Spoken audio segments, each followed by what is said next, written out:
본 방송에서 제공하는 투자 정보는 투자 판단에 대한 조언입니다.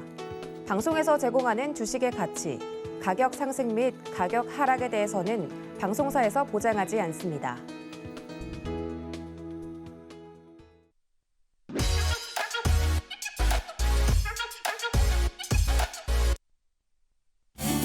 안녕하세요. 주식시장의 유용한 정보는 여기 다 모여 있습니다. 주유소 2부 머니트렌드, 저는 진행을 맡은 이혜은이고요. 자, 지난 주말에 날씨 보셨나요? 정말 완연한 봄날이었고 오늘도 역시 정말 따뜻한 봄날입니다. 꽃까지 활짝 피어난 풍경과는 다르게 우리 시장의 온도는 아직 차갑기만 한데요. 자, 시장 온도가 떨어져도 내 포트폴리오 온도까지 떨어지라는 법은 없습니다. 오늘 방송 함께 하시면서 내 종목들에도 정말 봄이 올 수 있게 끝까지 시청해 주시길 바라고요. 자, 오늘 마감 시황 먼저 함께 보시죠. 네, 오늘 코스피 지수가 다시 2,700선 아래로 내려앉았습니다. 외국인 투자자가 순매도를 하면서 주가를 끌어내렸는데요. 코스피 지수는 0.27% 내린 2,693.10포인트로 마감을 했습니다. 장중 최고 2,711포인트까지 올랐지만요. 이후에 외국인 투자자의 강한 매도세로 상승폭을 줄였습니다. 코스닥 지수는 1.38% 하락한 921.83포인트로 마감했습니다. 수급도 보시죠. 네, 먼저 코스피 수급 동향입니다. 개인이 1,259억 원을 사들였고요. 기관은 18억 원을 순매수했습니다. 외국인은 1,357억 원을 팔아냈네요. 자, 코스닥 수급 동향도 보겠습니다. 자, 개인이 2,512억 원을 사들였고요. 기관이 1,479억 원, 외국인은 972억 원을 팔아내는 오늘 시장이었습니다. 네, 이렇게 마감 시황 살펴봤고요. 오늘 시장을 달군 머니 이슈도 만나보도록 하겠습니다. 네, 오늘 이슈입니다. 슬로플레이션 공포, 불황주로 극복하라라는 제목인데요. 자, 성장은 더디고 물가는 치솟고 미국에서 슬로플레이션을 걱정하는 목소리가 높아지고 있다고 합니다. 사실 우리나라라고 다를까요? 그 어느 시장보다도 미국의 영향을 많이 받고 있는 우리나라인지라 미국의 장단기 금리차 역전과 또 심상치 않은 인플레이션, 연준의 긴축이 남일 같지가 않습니다. 반갑지 않은 소식들이지만요. 대세는 이미 정해졌습니다. 우리는 그 안에서 어떤 종목에 투자를 해야 할지 잘 골라내야만 하는데요.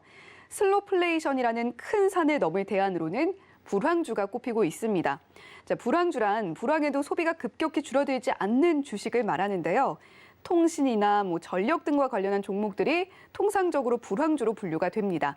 자, 예를 들어서 채무 회수를 대행하는 채권 추심 업체라던가 휴대폰 소액 결제도 당장 현금이 없는 사람들이 애용하는 이유로 불황형 소비로 분류가 되는데요. 자, 미국에서는 통상 불황이 예고될 때 필수 소비재와 헬스케어 등 주식의 성과가 좋았다는데 우리는 어떨까요? 자, 저희 머니트렌드에서 더 자세히 알아보시기 바랍니다. 본 방송에서 제공해드리는 정보는 투자 판단에 대한 조언일 뿐 해당 종목의 가치나 수익률을 보장하지는 않는다는 점 말씀을 드리면서 자, 주유소 2부 머니트렌드 지금 바로 시작합니다.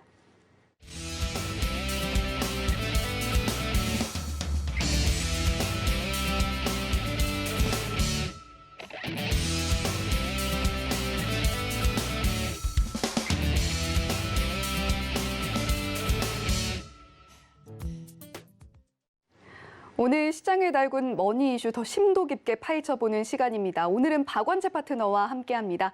안녕하세요. 안녕하세요. 네, 주말에 꽃놀이는 좀 다녀오셨나요? 아주 인산인해를 이루더군요. 네, 다녀오셨군요. 네, 오늘도 이제 시청하시는 시청자님들에게 정말 꽃 같은 수익 안겨주시러 오신 것 같은데. 그랬으면 좋겠는데 네. 조금 더 기다려야 됩니다. 네, 알겠습니다. 시장은 여전히 박스권 진행이기 때문에 네. 이번 주, 다음 주가 좀 지켜볼 게 좀 있어요. 네. 그런 걸 체크할 거를 좀 체크하면서 조금만 더 견디면 시장은 좀 반전의 기회가 오지 않을까 그렇게 보고 있습니다. 네. 참 우리가 봄꽃이 피기만을 기다렸던 그 시간처럼 시장도 꽃 피어나기를 기다리고 있습니다.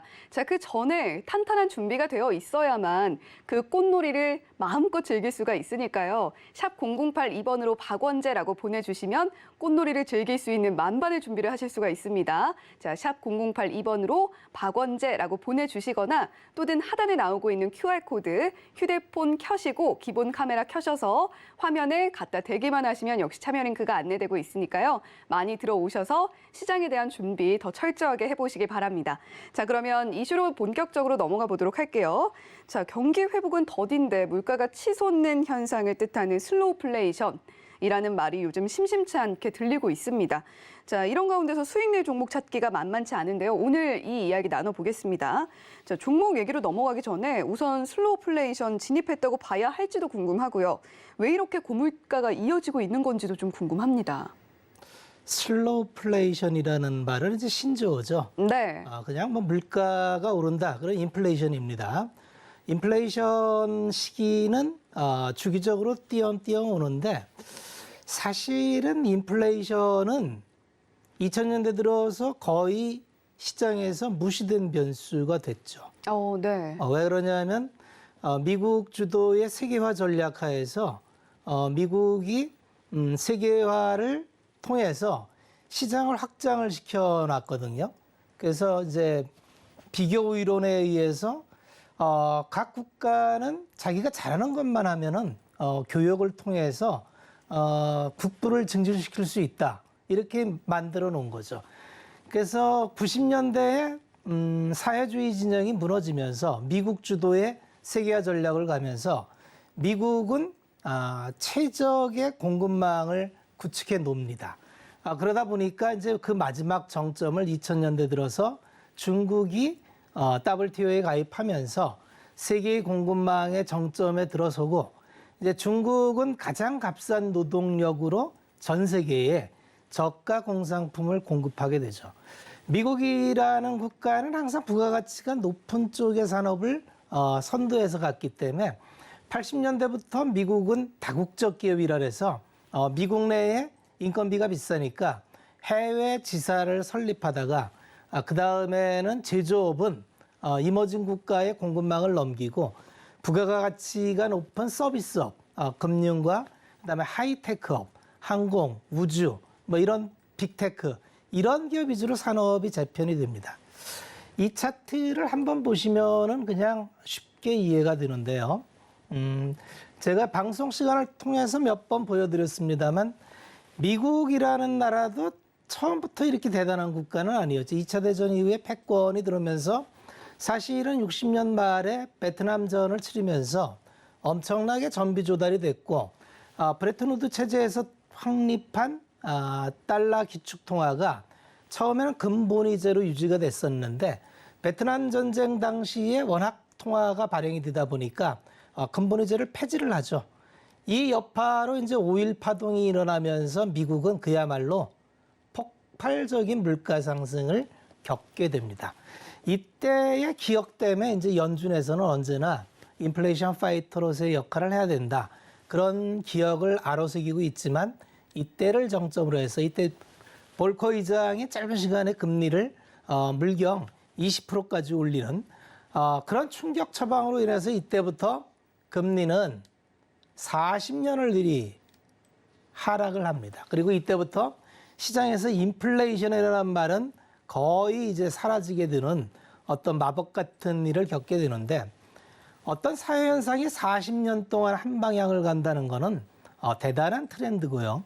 그 트렌드가 어쩌면 이번에 이제 근본적으로 좀 바뀔 수 있겠다. 이런 생각을 좀 해보셔야 됩니다. 그래서 작년에 우리가 이제 파월 의장이 물가 상승이 일시적이다. 이랬을 때 우리는 연준을 믿었어요. 그래 일시적이라니까 일시적인가 보다.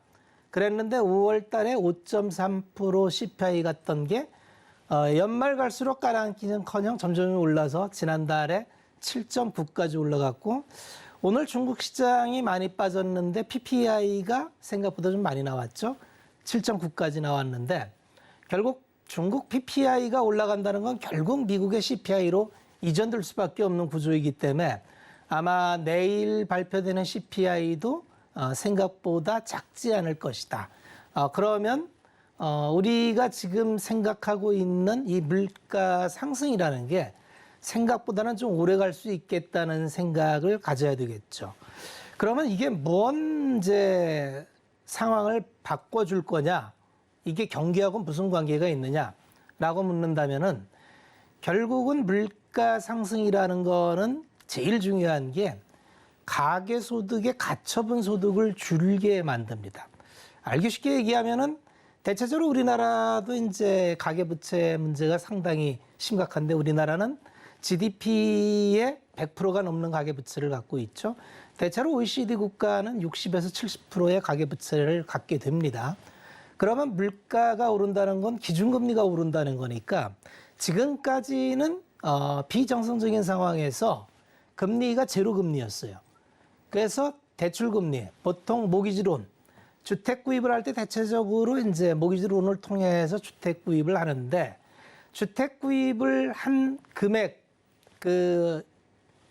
이 부채가 1%의 금리일 때와 3%의 금리일 때에는 1% 차이일 때보다 우리나라 기준으로 가계부채가 2,000조인데 1% 오르면 20조가 이자 부담은 늘어나죠.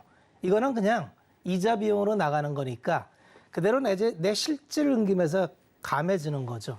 우리나라도 지금 주택담보대출이 이제 6%대를 접어들고 있습니다. 얼마 전까지 3%대, 3.5%대 이렇게 갔던 게 6%대를 바라보고 있다는 거는 3%의 이자가 늘어났다는 얘기죠. 네. 그러면 3%면 2,000조 부채를 기준으로 하면 60조. 60조면은 우리나라 임금이 통상 한 780조 됩니다. 그러면 그 임금의 한 7, 8%가 그냥 이자 비용으로 나간다는 거예요. 그러면 임금 상승이 그만큼 들 수 있을까요? 안 되죠. 네, 우리나라는 어려울 거예요. 네. 그렇다면 실질적으로 실질 임금이 줄겠구나. 그러면 가처소득이 줄겠구나. 그러면 어디로 연결되느냐 하면 수요가 줄겠구나. 이렇게 연결이 되는 거죠. 그래서 우리나라는 지금 이제 뭐 리오프닝이다, 뭐 슬로플레이션이다 이런 말로 해서 단편적으로 이렇게 조각 모음을 하는데 주식시장은 좀 긴 흐름으로 보면서 접근하는 게 필요합니다. 제일 중요한 거는 여전히 세계 소비의 중심은 미국과 유럽이에요. 미국과 유럽인데 미국은 여전히 부채 부담을 안고는 있지만 작년에 이전 소득과 자산 소득의 증가로 인해서 여전히 수요가 튼튼합니다. 결국 하반기로 갈수록 우리는 뭘 봐야 되느냐면 물가 상승이라는 인플레이션은 이제 상수가 되는 거고요.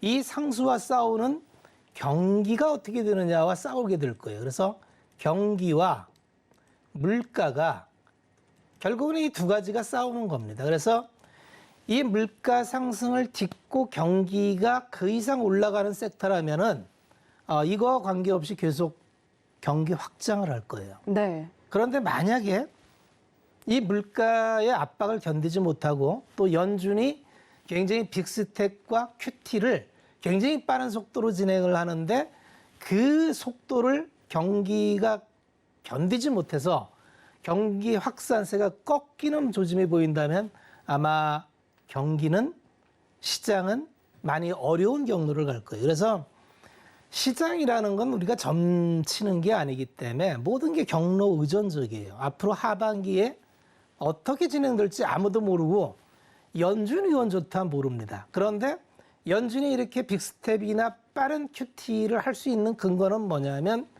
시장이 받쳐주기 때문이에요. 계속 말씀드리지만 네. 시장이 부러지면 연준은 슬로우로 할 거예요. 정책을. 네. 그래서 이 마치 주식시장을 정답이 있는 것처럼 A는 B 이런 식으로 접근을 하면은 굉장히 낭패를 봅니다. 그러면 지금 국면에서 미국이 세계화를 탈피해서 이제는 탈세계화로 가죠.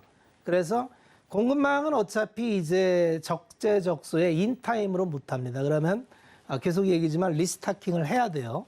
재고를 예전에는 쌓을 필요가 없었는데 재고도 쌓아야 되고 또 하나는 공급망이 내 지역, 역내, 레전, 내 지역에서 있는 게 굉장히 중요한데 그렇다면 중복 투자가 이루어질 수밖에 없어요. 그 대표적인 게 첨단 기술을 상징하는 반도체 같은 경우는 너도 투자 나도 투자 다 투자하죠. 네. 이 투자의 금액을 썸을 해보면 엄청난 투자가 이루어집니다. 그럼 한번 모든 걸 상식적으로 생각을 하면 좋아요. 1억 이렇게 투자가 이루어지는데 경기 침체로 간다는 건 좀 넌센스예요. 돈이 투입이 되잖아요. 네. 돈이 투입이 된다는 건 설비를 확장한다는 거죠. 이 설비는 지금 나오는 게 아니에요.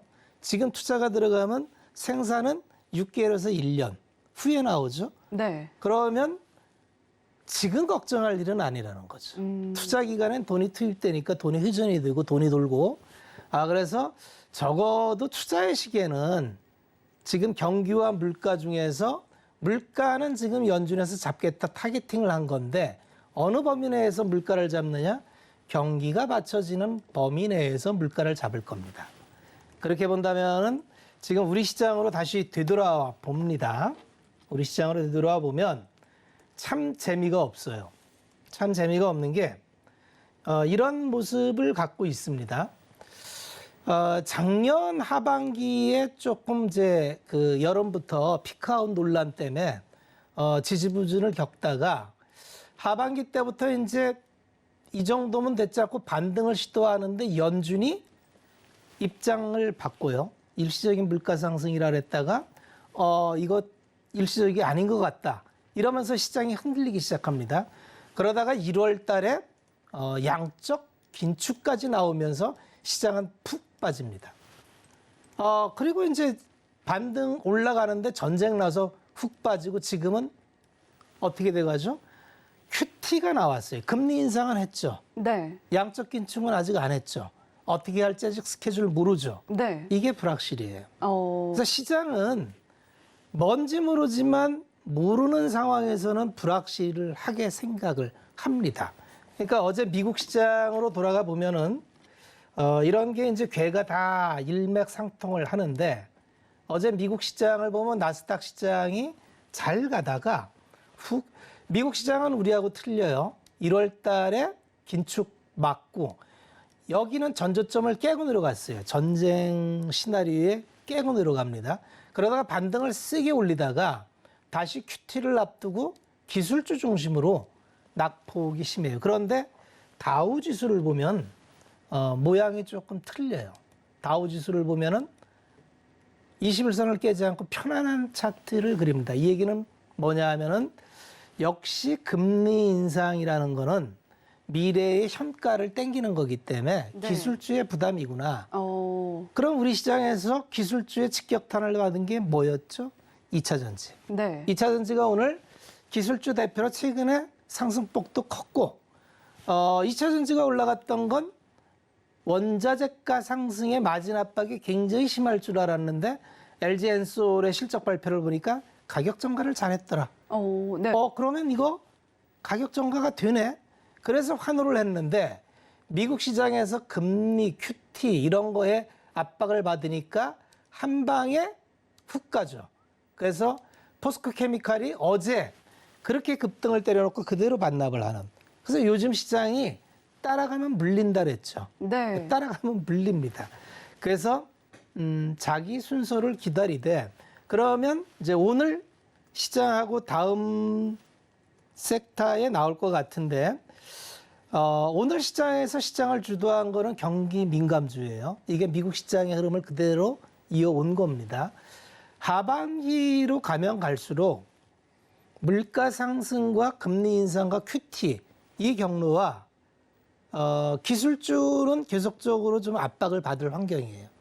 그럼 이거에 부담 없는 이를테면 뭐 2차 전지는 퍼가 50인데 경기 민감주는 퍼가 5배 정도 되는 게 대다수입니다. 근데 경기 민감주가 못 가는 이유는 딱 하나죠. 피크아웃. 네. 여기서 더 좋기는 어려울 걸 이라는 거예요. 네.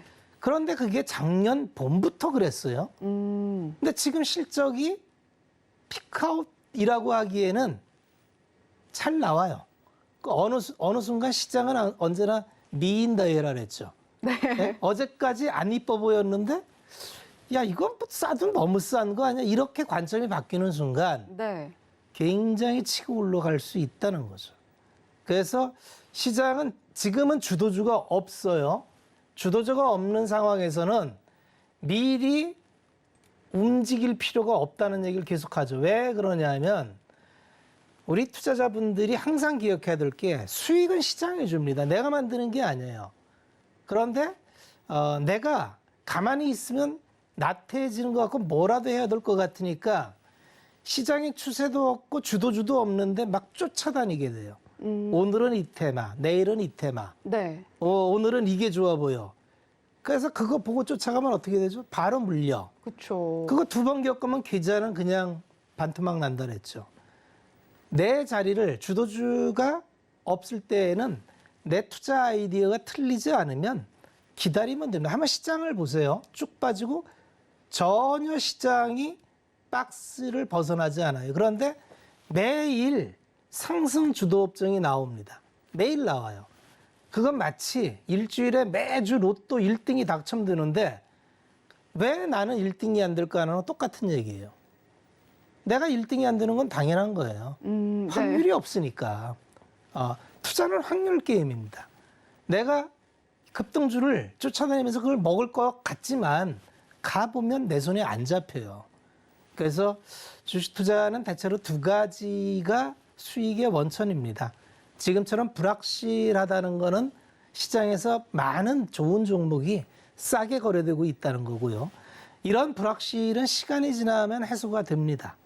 그러면 어느 날 시장이 야, 이거 우리가 잘못 생각했나 보다 라고 관점을 바꾸는 순간 지금 굉장히 싸고 좋은 종목이 많이 있는데 지금 다 위면하고 쳐버리면 나중에 시장이 알아줄 때는 이미 많이 올라와 있을 거예요. 그래서 시장은 항상 어려운 구간을 같이 가는 사람만이 나중에 좋은 수익 구간에서 결실을 맺는다. 네. 이걸 꼭 기억해 주시면 좋겠습니다.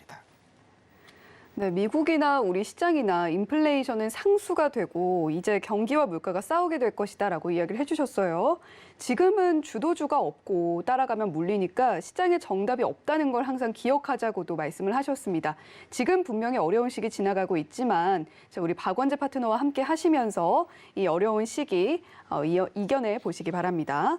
자, 지금까지 다양한 시장 상황을 경험을 해보셨을 것 같아요. 우리 박원재 파트너님. 지금 같은 시장에서 어떤 태도로 투자에 임해야 좋을지 좀 조언을 듣고 싶어요. 이제 그 주식 투자는 네. 자기가 뭘 해야 될지를 반드시 정해야 돼요. 이게 좀 어려운 일인데 시장은 두 가지 부류가 있습니다. 시장이 어떠한 상황에서도 나는 수익을 내고 싶어. 그래서 트레이딩을 하는 경우가 있어요. 왜냐하면 트레이딩이라고 하는 거는 어쨌든 그 짧은 구간에 수익을 취할 수 있는 구간을 내가 픽아웃, 체리 피킹을 한다는 거거든요. 그래서 시장이 뭐 오히려 하락장에 수익이 더 잘 날 수도 있습니다.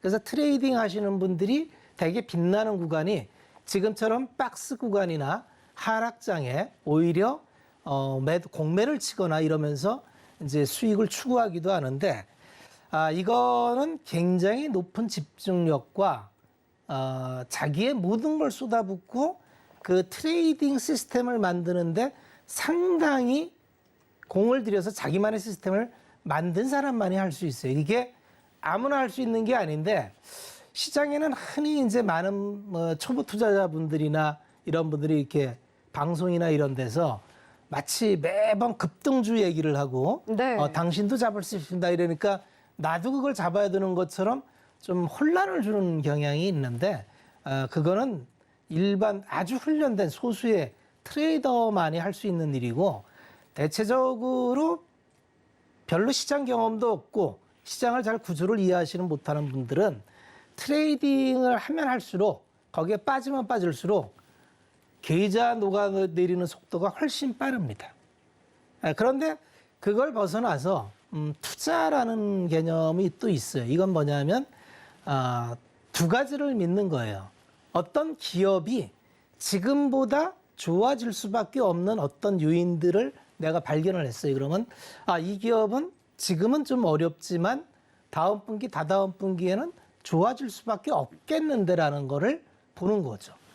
그게 이제 지금처럼 인플레이션이 막 물가가 막 올라가면은 그것 때문에 피해를 보는 기업이 있는 반면 어떤 기업은 그것 때문에 수혜를 보는 기업도 있겠죠. 중간에서 가격 정가를 훨씬 우월하게 하는 거. 팁을 하나 드리자면 음식료 같은 경우가 그런 섹터 중에 하나입니다. 곡물 가격이 이렇게 막 올라가면은 대체적으로 시차를 두고 가격 전가를 다 시킵니다. 그런데 이 곡물 가격이 계속 올라가지는 않아요. 그래서 곡물 가격이 어느 순간 떨어지면은 한 번 올라간 음식료 가격은 잘 떨어지질 않아요. 그래서 대체적으로 곡물 가격이 올라갈 때 음식료 섹터는 대체적으로 한 1년 텀을 두면 좋은 퍼포먼스를 내기도 합니다. 그래서 이런 산업 구조의 사이클과 어떤 가격 전가력을 이해하면은 개인 투자자가 믿는 건 딱 두 가지예요. 급하지 않은 돈으로 방향을 바로 보고 내가 버티면 대체로 이깁니다. 근데 이게 생각보다 많이 힘들죠. 왜냐하면 지금처럼 2개월 정도 이렇게 또는 작년부터 8개월 정도 이렇게 시세가 안 나고 누워버리면 지금쯤이면 아마 개인 투자자분들이 많이 지치시고 계좌도 많이 상처를 입으셨을 텐데 그럼에도 불구하고 시장은 다시 돌아서서 오릅니다. 그러면 주식시장은 굉장히 오랜 기간 횡보를 하거나 하락하더라도 아주 짧은 상승 구간에 그걸 만회하고도 남을 보상을 주는 게 주식시장입니다. 그래서 바닥 천일, 천장 3일 이런 얘기가 있죠. 그래서 우리 투자하시는 분들은 좀 이렇게 여유를 갖고 언제나 주식시장이라는 건 변동성 자산이기 때문에 네. 꾸준히 올라가기를 원하지만 그런 주식은 없습니다. 대체적으로 굉장히 심한 변동성이 있다가 그게 해소되면 짧은 시간에 급등을 해요. 그래서 그거를 맛보시려면 이 어려운 구간을 견디시는 경험을 하고 이 끝에 한번 커다란 수익을 경험을 하시면 다음 사이클도 똑같습니다. 다음 사이클에서는 지금보다는 좀 나은 퍼포먼스가 나오지 않을까 그렇게 말씀을 드려보겠습니다. 네, 주식시장에는 바닥 천일, 천장 3일이라는 이야기가 있다고 이야기를 해주셨어요. 자, 주식시장은 꾸준히 올라가기만 하지 않는다라고 이야기를 해주셨고 어려운 구간을 견디는 경험 뒤에 오는 큰 수익을 누려보셔라 라고도 이야기해 주셨습니다. 자, 이렇게 좀 시장이 어렵게 더디게 가고 있지만 우리 박원재 파트너님과 함께하면 이 어려운 구간 나중에 큰 수익으로 돌아오는 그런 경험 맛보실 수가 있으니까요. 샵 0082번으로 박원재라고 보내주세요. 저희가 노란톡방 참여하실 수 있는 링크를 안내해드리고 있고요. 또 하단에 나오고 있는 QR코드 기본 카메라로 스캔만 해주시면 역시 참여 링크가 안내되고 있습니다. 많이 들어오셔서 이야기 나눠보셨으면 좋겠습니다. 자, 이렇게 오늘 시장에 달군 머니 이슈 만나봤고요. 머니 섹터로 넘어가 보도록 하겠습니다.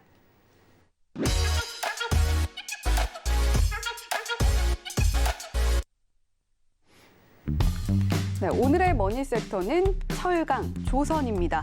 오늘 철강주 같은 경우는 1.41%, 조선주는 1.92% 상승하는 흐름 보여줬습니다. 네, 역시 오늘 철강과 조선 굉장히 강한 흐름 보여줬는데요. 자, 박원재 파트너님, 오늘의 머니 섹터로 철강과 조선 가져와 주신 이유가 뭘까요? 일단 오늘 가장 강한 섹터고요. 네. 마찬가지로 미국 시장의 경기 민감주 주도 흐름하고 일맥상통한 건데 자 이제 우리가 하반기 시장을 좀 봐야 돼요. 아직 주도주가 없잖아요. 네. 그러면 어떤 섹터가 주도주로 부상할 수 있을까 예비군을 좀 나열을 해야 되는데 그중에서 경기 민감주가 주도주로 부상할 확률이 대단히 높다고 봐요. 네. 왜 그러냐면 금리 인상기에는 아무래도 성장주는 부담이 들 수밖에 없어요. 할인율이 계속 높아지니까. 네. 그래서 중립금리가 당초 예상보다 굉장히 빠르게 올라가서 지금 2.5% 정도를 중립금리로 보는데 그런 2년물이 벌써 2.5%입니다. 2.5%와 시장금리는 근데 이 콜금리, 연준의 기준금리는 지금 0.5%예요. 그러니까 0.5%와 2년물 2.5%는 굉장히 갭이 생겼죠. 실질금리를 많이 올려놨다는 얘기죠. 그렇다면은 할인율은 결국 2.5%의 이 실효금리, 중립금리로 해야 되니까 예전에는 0.5%의 할인을 하던 걸 2.5로 할인을 하게 되면 미래의 현금 흐름이 굉장히 할인이 많이 되죠. 그러면 성장주는 프리미엄을 받기가 좀 부담스러운 국면으로 갑니다. 그런데 옆에 보면은 경기 민감주는 대체적으로 퍼 배수가 5배에서 7배예요. 경기 민감주라고 하면 계속 말씀드리지만 경기를 끌고 가는. 근데 한번 생각을 해보시면 우리나라의 시장 지도를 한번 보십시오. 시장을 이해하실 때 이렇게 입체적으로 보시면 좋아요. 우리는 시장 지도라는 걸 이렇게 줍니다. 이게 시장 지도인데 그냥 한눈에 봐도 전기전자가 그냥 이만큼이죠. 네, 전기전자의 비중이 답니다. 그러니까 우리나라는 반도체를 중심으로 한 전기전자 비중이 굉장히 크고요. 네. 그다음에 자동차, 운수장비, 금융, 화학, 이게 서비스라는 게 이제 포탈이나 이런 걸 지주 포함입니다. 의학이 많이 커졌고요. 그다음에 철강이 요만큼이에요. 그다음에 건설 요만큼 뭐 이렇게 돼 있습니다. 그러면 적어도 주도주라 하면은 이렇게 덜이 지을 수 있는 섹터가 주도주라고 합니다. 그러니까 테마하고는 구별이 되는 거예요. 주도주가 나오면 이게 지금은 주도주가 전혀 없기 때문에 매일매일 테마만 도는데 시장에 주도주가 형성돼서 이게 시세가 나기 시작하면은 테마는 다 죽습니다. 이게 시장의 흐름으로 보시면 돼요. 이거는 어떻게 이해를 하시면 좋으냐면 시장엔 돈의 성격이 틀린 자금이 다 들어와 있어요. 그래서 어떤 돈은 무슨 수를 써서라도 비용을 커버해야 되는 돈들이 있는데 그게 단기성 자금들. 이를테면은 뭐 아주 단기에 들어와서 빨리 회수를 하고자 하는 자금들. 이런 자금들은 주로 테마주를 움직입니다. 그래서 이것도 세력이에요. 그런데 지금 시장에 주도주가 없다 보니까 오히려 테마주를 끌고 가는 데 있어서 힘있게 끌고 가기도 합니다. 그래서 그러한 흐름들을 보고 시장을 보는데 지금 주도주가 형성 안 된 지가 꽤 오래됐습니다. 이제 조만간 주도주가 하나 나올 만한데 주도주라 하면은 지난 가을에 한 번 형성되고 없었어요. 지난 가을에 뭐가 주도주였냐면 누가 봐도 딱 보이는 게임주 중에서 위메이드 같은 거. 네. 위메이드를 보면은 이것뿐만 아니라 지난 가을에 굉장히 많은 종목이 같은 흐름을 보입니다. 위메이드. 자, 25,000원에서 24만 10배가 올라가는 이런 흐름. 이걸 시장이 끌고 가면서 게임주 전체를 끌고 갔죠. 이때 붙은 게 메타버스, 네. 뭐 P2E 이런 흐름을 만들면서 이런 경우는 우리가 주도주라고 합니다. 그 다음에 잡았던 게 2차 전지주, 에코프로비엠이나 뭐 이런 것들. 그러면 이런 것들은 누가 봐도 주도주라고 합니다. 그럼 이런 주도주가 생길 때에는 테마주가 형성이 안 돼요. 그러면 이런 주도주가 조만간 나올 텐데 네. 주식 투자에서 수익을 내려면 의미 있는 비중을 실어서 제대로 큰 수익을 먹어야 내 계좌가 늘어나요. 그러니까 테마주라는 건 굉장히 화려한데 테마주에 내 투자금에 다 걸 수 있어요? 아니요. 그건 정말 투자도 아니고 뭐 그런 걸 우리는 배팅이라 합니다. 카지노 배팅이라 해요. 카지노 배팅의 끝은 돈 떨어져야 일어납니다. 결국은 테마주 쫓아다니면 결국 돈 다 떨어져야 자리에 일어나요. 그런데 이런 주도주가 나오면 여기는 다 실을 수 있어요. 내 투자금을 다 실어도 됩니다. 왜냐하면 이게 시장의 흐름을 리드하고 이 시장의 주된 세력들이 시장의 방향성과 맞춰서 가기 때문에 주도주가 부러져 가지고 다시 원점으로 가는 경우는 잘 없어요. 그럼 주도주가 아니죠. 그래서 그 주도주를 봐야 되는데 지난 봄에 금리가 오를 때 주도주를 형성했었던 게 있었어요. 그게 뭐냐 하면 경기 민감주예요. 경기 민감주가 작년 봄에 시세를 냈었죠. 현대제철도 이때 이렇게 쭉 시세를 내고 이때 금리가 0.9에서 1.7까지 급등을 할 때입니다. 이때도 똑같은 로직으로 금리가 급등을 하니까 성장주가 주춤하고 그때 이제 한창 핫했던 성장주 다 죽고 경기 민감주가 올라갔는데 이번 금리가 정말 빠르게 급등했는데 이번에는 경기 민감주가 전혀 움직임이 없었어요. 그래서 지금 QT를 마무리 짓고 시장의 불확실성이 웬만큼 해소가 되면 경기 민감주가 움직일 확률이 많은데 경기 민감주는 계속 말씀드리지만 경기를 선도하면서 끌고 가는 철강, 화학, 기계, 건설 뭐 이런 류를 우리는 경기 민감, 반도체도 경기 민감주입니다. 이렇게 들어가고 턴어라운드라는 게 있어요. 지금 너무 안 좋은데 이게 돌아서면 무섭게 좋아지는 걸 우리는 턴어라운드주라는데 조선주가 전형적인 턴어라운드주가 됩니다. 그래서 오늘 이 철강과 조선 섹터가 굉장히 강한 시세를 냈는데 이거는 일회성으로 볼 게 아니고 계속적인 추적이 필요하다. 이렇게 말씀을 드리고 작년의 흐름을 이어서 한번 살펴보시면 도움이 될 텐데 작년에 현대제철 같은 경우가 25,000원에서 63,000원까지 이게 주도주입니다. 경기 민감주 흐름이 나오면 이 정도 흐름이 나와요. 근데 지금 1년 이상 누워있고 이제 머리를 드는데 실적을 보면은 실적이 작년에 너무너무 좋았어요. 2021년 실적이 사상 최대 실적이야. 2조 4천억인데 지금 그 다음에 꺾인 게 피크아웃이에요. 더는 좋아지지 못할 걸 그랬는데 적어도 더 못 좋아져서 주가가 반토막이 날라내면 실적이 반토막이 나야 피크아웃 아니겠습니까? 근데 실적이 작년보단 못하지만 작년에 근사한 실적을 냅니다. 가격 전가가 다 되고 있다는 얘기고 뉴스를 보시면 철강제 가격이 철강제를 구분하고 뭐 철근, 후판, 강판, 냉연, 열연 모든 강제가 다 매달 가격이 인상되고 있습니다.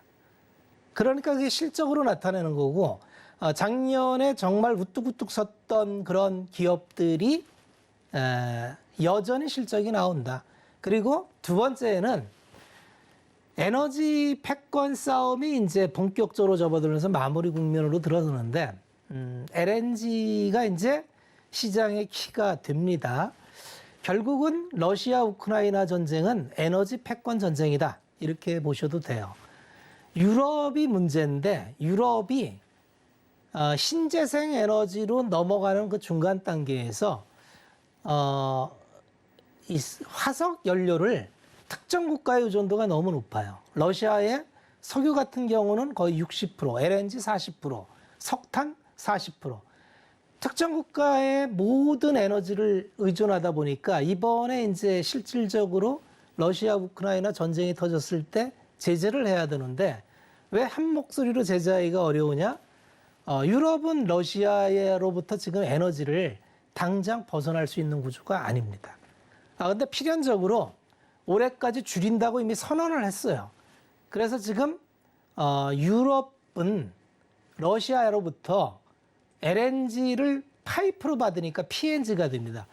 천연가스, 내추럴 가스를 파이프로 이동하면 PNG가 되고요. 이걸 리퀴드, 액화시켜서 배로 이송하면 LNG가 되는 건데 유럽과 러시아는 같은 대륙이니까 붙어 있으니까 파이프로 이렇게 갖다 쓰면 싸고 좋게 잘 썼는데 이걸 이제 끊고 LNG를 갖다 써야 돼요. 그럼 LNG를 공급하는 국가가 몇 국가가 없어요. 미국이 가장 크게 공급을 하고요. 두 번째는 이제 카타르가 워낙 천연가스를 많이 남아서 이걸 어떻게 처리할까 고민이었는데 카타르는 이제 대박이 난 거죠. 그러면 카타르가 대박 남으로 해서 같이 대박 나는 국가가 있는데 그게 LNG 선을 거의 수주 싹쓸이를 하고 있는 대한민국 조선입니다.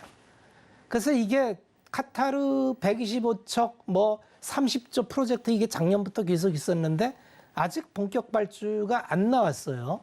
앞으로 카타르에서 유럽으로 계속 실어 나가야 됩니다. 또 미국에서도 유럽으로 LNG를 갖다 실어 줘야 돼요. 그러면 실질적으로 이제 그 LNG나 조선주의 수준은 계속 늘어나겠구나 이렇게 보셔야 되고 두 번째는 이제 가격인데 그동안에 이제 조선은 수주를 받아도 우리끼리 저가 수주 경쟁을 하는 바람에 굉장히 재무가 망가졌어요. 그러다 보니까 조선하면은 사람들이 쳐다도 안 보는 게 이 조선 투자해갖고 너무너무 고생을 했어요. 삼성중공업을 보면 2015년부터 작년까지 그냥 적자입니다. 네, 적자예요. 지금도 적자예요. 사상 최대의 수주 실적을 갖고 있다는데 적자예요. 요거는 사업 구조가 헤비테일 구조라 해서 이제 보통 공사 진행 정도가 이렇게 긴 구간에 있는 거고는 인도 기준으로 회계장부에 기록하게 회계 규정이 중간에 바뀌었습니다. 그래서 예전에는 기간 안분으로 이렇게 분할을 했었는데 지금은 초기에 착수금 받고 일부 10%만 받고 나머지 50% 이상을 배를 인도할 때 수익을 인식할 수 있어요. 그러면 지금 수주받는 게 배 인도 기간이 보통 2년이 걸립니다. 그러니까 지금 선가, 신조선가도 클락슨 자료에 의하면 사상 최고치로 계속 올라가고 있으니까 P와 Q가 늘어나니까 이건 좋아지는 게 그냥 당연한 거예요. 이제부터 조선은 좋아집니다. 다만 올해까지는 좋아지는 게 잘 안 보여요. 그러니까 시장에서 언제 이걸 반영할 거냐가 이제 중요한데 이게 이제 결국은 인내의 싸움이고 결국은 좋아지는 방향으로 가고 있다. 그런데 그게 시장에서 언제 반영할지는 우린 모른다. 근데 2000년 중반대 사이클 때는 적자일 때부터 굉장히 빠르게 반영이 됐었어요. 그래서 이런 것도 좀 눈여겨보면은 이런 게 주도주가 될 수도 있겠다. 이런 생각을 가지고 접근을 해보면 좋은 섹터다. 이런 말씀을 드리겠습니다. 네, 다음 주도주를 미리 보는 시각이 굉장히 중요하다라고 이야기를 하시면서 오늘 머니섹터로 철강 그리고 조선 가지고 와주셨는데요. 이런 철강 조선주의 강한 흐름 계속 추적이 필요하다라고 이야기를 해주셨어요. 함께 박원재 파트너와 함께 이 흐름 추적해보고 싶으신 분들은요. 샵 0082번으로 박원재라고 보내주시거나 또는 하단에 나오고 있는 QR코드 기본 카메라로 스캔하시면 역시 노란톡방 참여하실 수 있는 링크를 안내해드리고 있습니다. 많이 들어오셔서 이야기 나눠보시면 좋겠고요. 자, 이렇게 오늘 박원재 파트너가 선정한 머니 섹터까지 만나봤고요. 내일의 시장을 준비할 머니 종목 공개하도록 하겠습니다. 네, 오늘의 머니 종목은 ISC 가지고 와주셨습니다. 네, 오늘 흐름 볼게요. ISC 오늘 32,800원의 종가 형성했고요. 7.89% 상승하는 좋은 흐름 보여줬습니다. 장중 약세다가 장 막판에 급등이 나왔네요. 네, 박원재 파트너님, ISC 오늘의 머니 종목으로 선정해 주신 이유가 뭔가요? 반도체는 요새 좀 못난이에요. 네. 흐름이 그렇게 썩 좋지는 않아요. 우려가 몇 가지가 있어요. 수요에 대한 우려예요. 네. 근데 그 수요에 대한 우려가 대체적으로 PC, 그다음에 노트북, 모바일 이쪽입니다. 네. 근데 지난번에도 제가 말씀드렸지만 반도체는 구조적으로 한 번도 역성장을 빅그로스로 한 적이 없어요. 다만 이제 사이클이 공급 과잉과 수요 과잉이 엇박자가 나면서 사이클이 굉장히 큰 사이클을 그렸는데 이게 이제 공정 난이도가 점점 높아지고 디바이스가 새로운 게 많이 나오죠. 네. 조만간 나오는 게 이제 지금까지는 뭐 반도체 CPU 들어가는 게 PC가 메인이었고, 네. 그 다음에 노트북, 그 다음에 휴대폰, 네. 그 다음에 서버가 이제 터졌었죠. 근데 이 텀이 굉장히 길었어요. 새로운 디바이스가 나오는 게. 네. 그런데 앞으로는 디바이스 나올 수 있는 게 굉장히 가시적인 게 많이 생기죠. 이를테면 메타버스를 하려면 VR, AR 이런 거 XR 기기를 봐야 되죠. 네. 여기도 CPU 들어갑니다.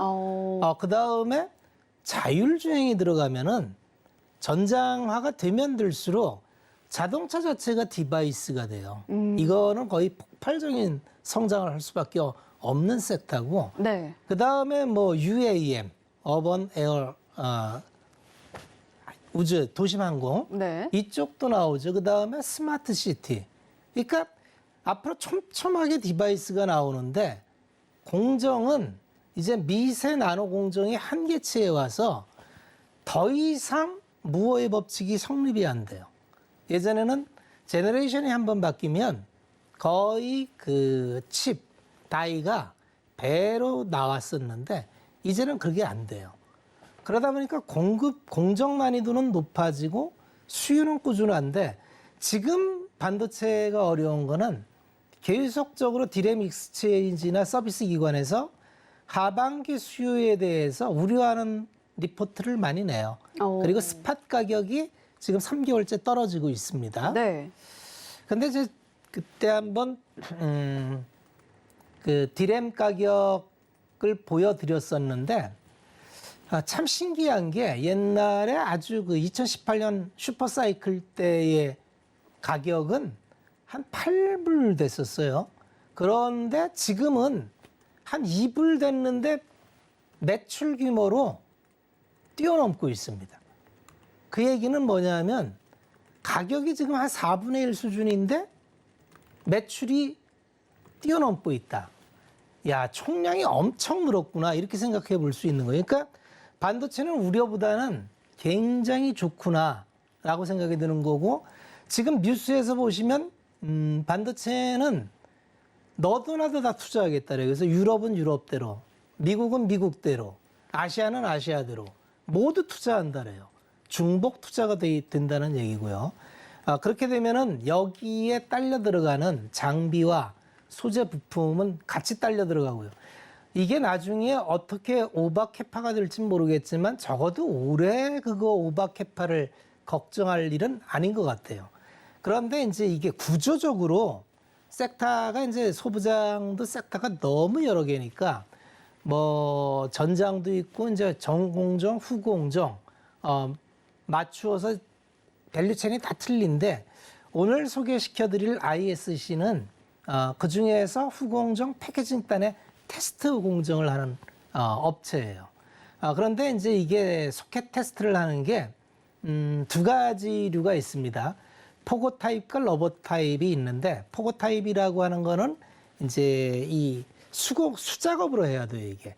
그러니까 품이 많이 들어갑니다. 그래서 반도체 다이가 나오면 칩이 나오면은 요거를 양품인지 불량품인지를 보려면은 전기를 통해줘서 전기적 신호가 잘 통하면은 양품, 안 통하면 불량품. 이걸 가려줘야 되는데 이런 거를 하는 걸 대장이 리노공업입니다. 리노공업이 포고 타입의 가장 대장이 돼요. 그래서 이게 프리미엄을 굉장히 높게 받습니다. 참고자만 어떤 기업이 좋은 기업인지 안 좋은 기업인지 보려면 영업이익률을 보면은 도움이 돼요. 마찬가지로 이게 수공업이다 보니까 엄청난 영업이익을 누려요. 40%대의 영업이익이 나옵니다. 그러니까 프리미엄을 엄청 받고 있다는 얘기죠. 그런데 이거보다는 이제 포고 타입이 프리미엄을 받는 건 수작업을 하기 때문에 대체가 불가능해서 그래요. 사람을 많이 써야 된다는 얘기죠.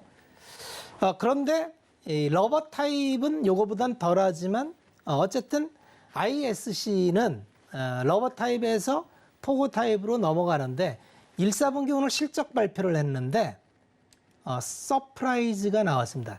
작년 실적이 375억인데 계속 성장하는 기업인데 작년 실적이 사상 최고 실적이에요. 그런데 오늘 급등한 게 오늘 실적 발표하면서 급등했는데 오늘 실적 발표 나온 게 165억이 나왔습니다.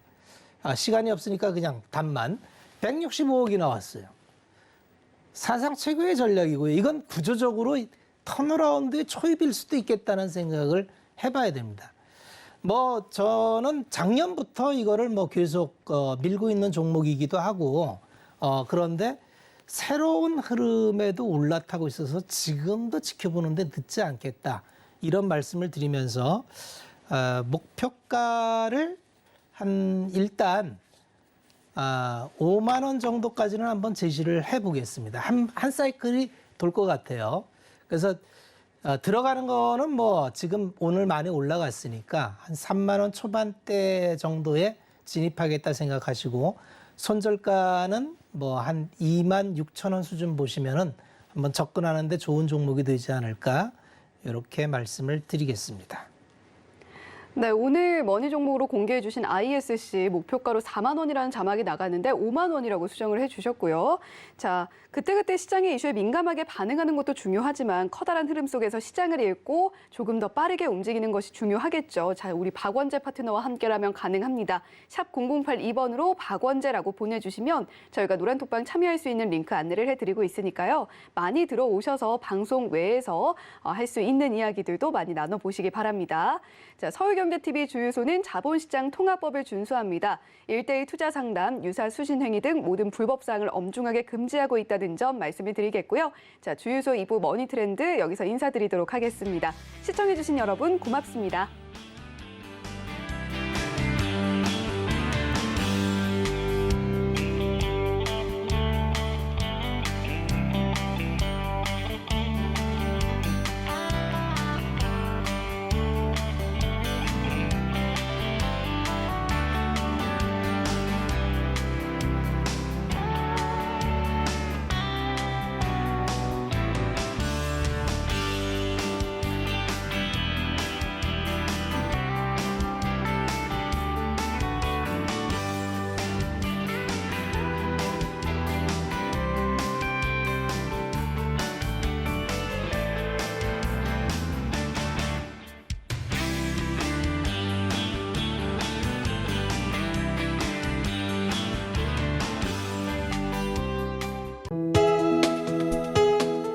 본 방송에서 제공하는 투자 정보는 투자 판단에 대한 조언입니다. 방송에서 제공하는 주식의 가치, 가격 상승 및 가격 하락에 대해서는 방송사에서 보장하지 않습니다.